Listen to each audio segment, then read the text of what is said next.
बिस्मिल्लाहिर्रहमानिर्रहीम। अस्सलाम वालेकुम।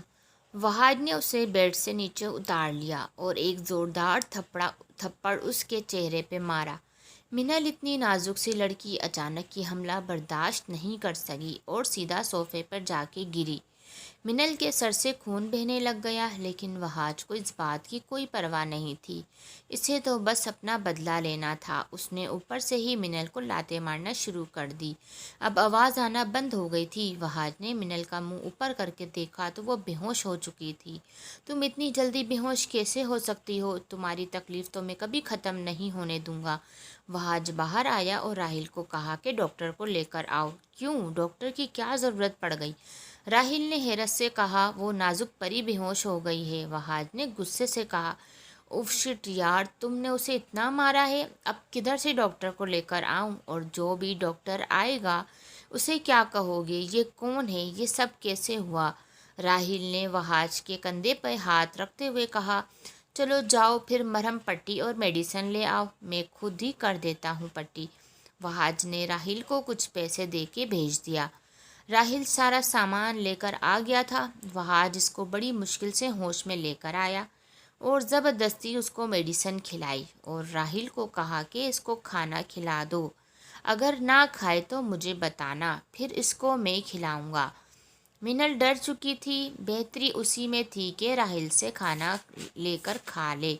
इसलिए उसने जल्दी से राहिल के हाथ से खाना पकड़ लिया और खुद ही खाना शुरू कर दिया। कैसी लड़की आप हमारे पल्ले बांध रहे थे? वो तो शुक्र है पहले ही इसकी औकात हमें पता चल गई।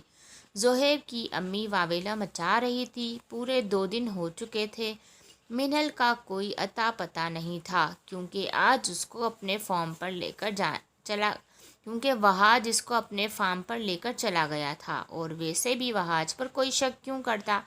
अम्मी प्लीज़ आप चुप हो जाओ। मिनल ऐसी लड़की नहीं है। ज़रूर उसके साथ कुछ बुरा हुआ होगा, वरना मेरी मिनल ऐसी नहीं है। ज़ुहैब का दिल बार बार इस बात की गवाही दे रहा था कि मिनल बेकसूर है, लेकिन ज़ुहैब की अम्मी किसी की बात नहीं सुनना चाहती थी। अब वो आ भी जाए तो कौन कबूल करेगा उसे? मेरी तरफ से ये रिश्ता ख़त्म समझो।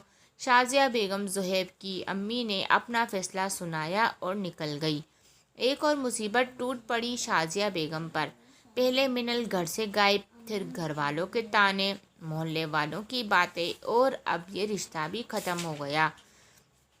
किस तरह खुद को संभालूं? शाज़िया ये तो जानती है, या उसका खुदा, मर भी तो नहीं सकती थी। मिनल वापस आए भी सही तो किसके पास आएगी? बस यही सोच उसे जीने पर मजबूर रखे हुए थी।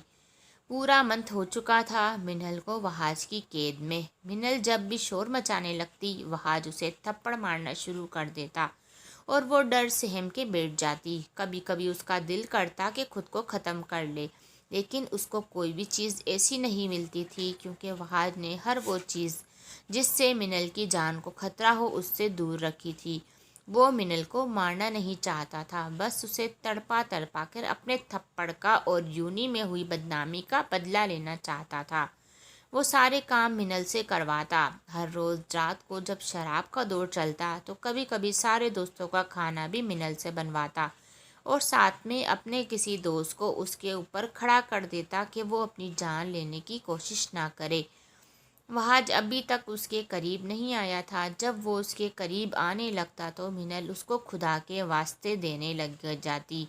वहाज फिर एक घटिया इंसान था, लेकिन था तो मुस्लिम। फिर खुदा के नाम की ताकत ही बहुत होती है। वो उससे पीछे हट जाता था। आज भी वो बहुत ज़्यादा शराब पीकर मिनल के रूम में आ गया। मिनल बहुत डर गई थी। ये आप क्या कर रहे हैं? छोड़ें मुझे। वहाज ने मिनल को पकड़कर बेड पे लेटा दिया था। वो भीख मांग रही थी, लेकिन आज वहाज को बिल्कुल होश नहीं था। अब मिनल के पास खुदा से मदद मांगने के सिवा कोई चारा नहीं था। या अल्लाह, मुझे तू इस शैतान से बचा ले तो मेरी इज़्ज़त को सलामत रख। शायद कबूलियत का वक्त था। वहाज अपनी शर्ट उतार कर आगे बढ़ा ही रहा था कि नीचे पड़े गुलदान से टकरा गया, जो कुछ देर पहले मिनल ने गुस्से में नीचे फेंक दिया था। वहाज नशे में था, इसलिए खुद को संभाल नहीं पाया और उसका सर